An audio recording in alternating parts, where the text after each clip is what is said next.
Selamat siang, rekan-rekan mahasiswa mata kuliah akuntansi menengah 2. Hari ini kita akan lanjutkan materi kuliah kita yang sekarang sudah masuk ke materi ketiga bersama saya, Barlia Anis. Materi ketiga ini membahas tentang bagian dari ekuitas, yaitu modal di store. Apa sih modal di store itu? Modal di store adalah modal yang berasal dari pemegang saham yang berupa saham yang dimiliki oleh para investor. Seperti kita ketahui bahwa modal perusahaan perseroan salah satunya berasal dari saham. Dan setiap lembar saham memiliki hak-hak sebagai berikut. Yang pertama, setiap lembar mempunyai hak pembagian atas laba atau rugi perusahaan. Setiap lembar memiliki hak suara. Setiap lembar saham memiliki hak atas aset ketika perusahaan dilikuidasi, dan setiap lembar saham memiliki hak istimewa untuk memesan saham terlebih dahulu. Terdapat dua jenis saham, yaitu saham biasa yang kita sebut common stock, dan yang kedua adalah saham preferen.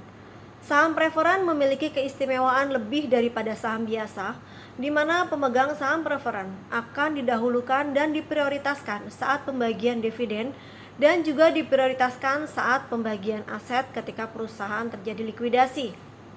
Pemegang saham preferen dijamin akan mendapat dividen sejumlah yang telah ditetapkan, baru setelah itu sisanya akan dibagikan kepada pemegang saham biasa.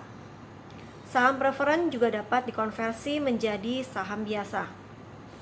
Dalam usaha menarik semua jenis investor, perusahaan biasanya akan menawarkan 2 atau lebih kelompok saham dengan hak atau keistimewaan yang berbeda. Contoh keistimewaan yang ditawarkan adalah mendapatkan harga khusus untuk pembelian selanjutnya atau ikut serta dalam penerbitan saham baru dalam kelompok yang sama. Modal perusahaan disebut juga ekuitas pemilik.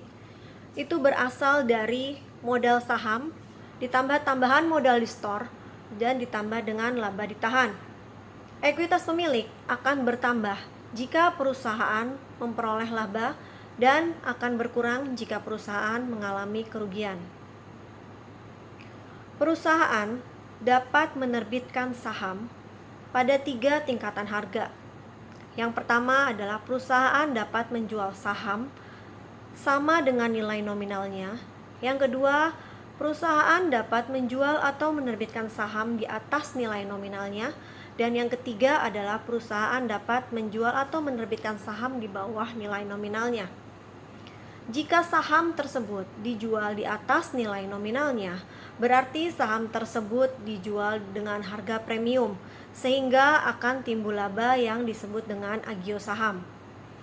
Namun sebaliknya, jika saham tersebut dijual di bawah nilai nominal, berarti saham tersebut dijual dengan harga diskon, sehingga timbul rugi yang disebut dengan disagio saham. Terkait dengan penerbitan saham ini, terdapat 5 masalah akuntansi.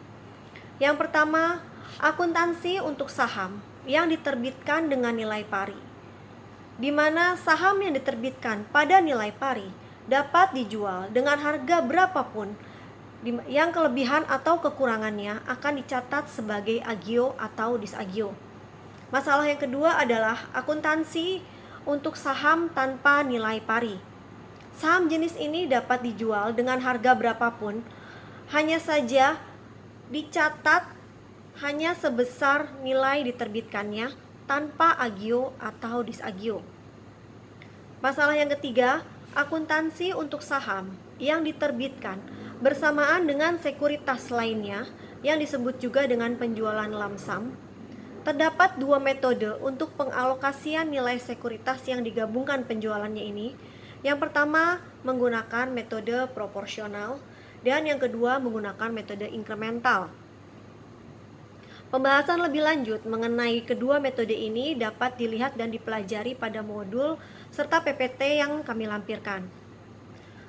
Masalah yang keempat adalah akuntansi untuk saham yang diterbitkan dengan transaksi non-kas. Saham yang diterbitkan dengan transaksi non-kas akan dicatat sebesar nilai wajar dari barang atau jasa yang diterima, atau bisa juga menggunakan nilai wajar saham yang diterbitkan. Akuntansi. Yang kelima adalah permasalahan akuntansi untuk biaya penerbitan saham. Biaya yang terkait dengan penerbitan saham akan mengurangi hasil yang diterima dari penerbitan saham itu sendiri. Contoh-contoh terkait dengan 5 masalah tersebut dapat dilihat pada modul dan PPT yang kami lampirkan. Saham-saham yang telah diterbitkan oleh perusahaan dapat ditarik kembali oleh perusahaan tersebut atau dapat dibeli kembali oleh perusahaan tersebut. Setelah menarik atau membeli kembali saham yang beredar, saham-saham itu bisa disimpan untuk diterbitkan kembali atau bisa juga dihapuskan. Saham yang ditarik dari peredaran untuk disimpan dan diterbitkan kembali disebut dengan saham treasury. Alasan perusahaan menarik kembali saham yang telah beredar untuk diterbitkan kembali ada beberapa alasan. Perusahaan melakukan itu bisa untuk menaikkan return on equity-nya atau earning per share-nya, dan bisa juga untuk menstabilkan harga pasar atau menstabilkan harga sahamnya. Meskipun dapat diterbitkan kembali untuk mendapatkan dana, namun saham treasury bukan termasuk aktiva. Saham treasury pada dasarnya sama seperti modal saham yang belum diterbitkan. Dalam pembelian saham treasury atau menarik saham treasury dari peredaran, ada 2 metode yang dapat diterapkan. Yang pertama adalah metode biaya, dan yang kedua adalah metode pari, metode nilai pari atau metode nilai yang ditetapkan. Metode biaya yang lebih umum digunakan karena akan timbul pendebetan dari akun saham treasury sebagai biaya reakuisisi. Saham treasury juga dapat dijual di atas harga pokok atau di bawah harga pokok.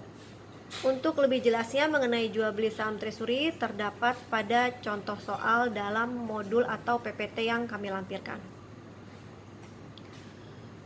Demikian presentasi materi ketiga mengenai ekuitas modal di store. Sampai bertemu lagi pada presentasi materi keempat selanjutnya tentang ekuitas saldo laba. Terima kasih.